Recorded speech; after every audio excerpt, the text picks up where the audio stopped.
नमस्कार दोस्तों। वक्खान कॉरिडोर अफगानिस्तान के एक छोटे से हिस्से में आता है। करीब 65 किलोमीटर चौड़ा और 350 किलोमीटर लंबा एक पतला सा corridor central Asia south Asia को कंट्रोल करने की पूरी ताकत रखता है। ईस्ट में चाइना, साउथ में पाकिस्तान और बीच में इंडिया को कनेक्ट करता है। इंडिया अफगानिस्तान के साथ 160 किलोमीटर का बॉर्डर शेयर करता है जो इस समय पीओके में आता है। आज वक्खान सिर्फ एक कॉरिडोर दिखाई देता है, लेकिन ये जमीन गलती से नहीं बनाई गई। इसके पीछे एक डर था और एक जंग थी बिना गोलियों की। और इस कहानी को समझने के लिए हमें लौटना होगा 1800 के एशिया में।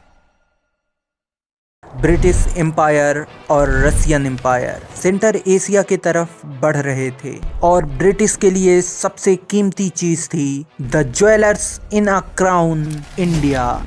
और दूसरी तरफ रसिया, तुर्कमेनिस्तान, उज्बेकिस्तान, कजाकिस्तान के बाद अब उसकी नज़र थी अफगानिस्तान पे। रशियन एम्पायर का ये मूवमेंट देखकर पूरा ब्रिटिश एम्पायर डर में था और इसी डर से शुरुआत होती है द ग्रेट गेम की, क्योंकि ब्रिटिश और रसिया कभी आपस में बॉर्डर शेयर करना ही नहीं चाहते थे। और दो एम्पायर के इसी टसल से पैदा होता है वक्खान कॉरिडोर। करीब 1893 में एंग्लो रसियन एग्रीमेंट साइन होता है और अफगानिस्तान को जानबूझकर ईस्ट की तरफ स्ट्रेच कर दिया जाता है ताकि नॉर्थ में रसिया, साउथ में ब्रिटिश इंडिया आपस में कभी टकरा ना पाए। और इसी चीज को पूरी तरीके से इंश्योर करने के लिए ब्रिटिश ने अफगानिस्तान के साउथ में एक लाइन खींच दी, जिस लाइन का नाम था डुरेंट लाइन। और इस लाइन से पूरे पश्तून एरिया को दो हिस्सों में डिवाइड कर दिया। अब नॉर्थ में वक्खान और साउथ में डुरेंट लाइन। और यहीं से पैदा होता है चाइना पाकिस्तान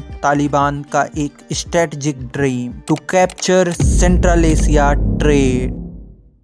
2 जनवरी 2024 को अब्दुल घानी ने अनाउंस किया Afghanistan complete 50 kilometre road in Wakhan corridor. और ये खबर सुनकर पूरा इंडिया शॉक में था। और उस समय भी और आज आपके मन में भी केवल एक सवाल है, चाइना को इस कॉरिडोर में इतना इंटरेस्ट क्यों है? इस सवाल को समझने से पहले हमें पहले ये समझना होगा आखिर उस जमीन में ऐसा है क्या। अफगानिस्तान के नीचे सिर्फ जमीन नहीं है, लिथियम, कॉपर, गोल्ड और रेयर अर्थ मिनरल्स का एक बहुत बड़ा भंडार है। और चाइना दुनिया में सबसे ज्यादा रेयर अर्थ मिनरल्स का डिस्ट्रीब्यूटर है। कहानी सिर्फ यही नहीं रुक, आज चाइना सेंट्रल एशिया तक पहुंचने के लिए पाकिस्तान और उज्बेकिस्तान पे डिपेंड करता है, लेकिन इस कॉरिडोर की मदद से China direct central Asia Afghanistan तक पहुंच सकता है। और यही नहीं, इंडिया ईरान के प्रोजेक्ट जैसे चंबहार को डायरेक्ट चैलेंज दे सकता है। और इनसे सबसे ज्यादा नुकसान किसी कंट्री को होगा